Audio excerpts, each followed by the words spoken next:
സംവരണ നിഷേധത്തിനെതിരെ സമരവേലിയേറ്റമുണ്ടാകുമെന്ന് P K. Kunhalikutty MP. കെ.എസിലെ സംവരണ നിഷേധം, സാമ്പത്തിക സംവരണം എന്നിവയ്ക്കെതിരെ മുസ്ലിം ലീഗ് സംഘടിപ്പിച്ച സെക്രട്ടേറിയറ്റ് ധർണയിൽ സംസാരിക്കുകയായിരുന്നു അദ്ദേഹം.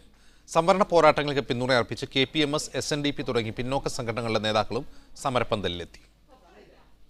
കേരള ഭരണ സർവീസിൽ സർക്കാർ ജീവനക്കാർക്ക് പ്രവേശനമുള്ള 2 സ്ട്രീമുകളിലെയും സംവരണം ഒഴിവാക്കിയ സംസ്ഥാന സർക്കാരിന്റെയും സാമ്പത്തിക സംവരണം നടപ്പാക്കിയ കേന്ദ്ര സർക്കാരിന്റെയും നിലപാടുകൾക്കെതിരെയാണ് മുസ്ലിം ലീഗ് പ്രതിഷേധ സംഗമം സംഘടിപ്പിച്ചത്.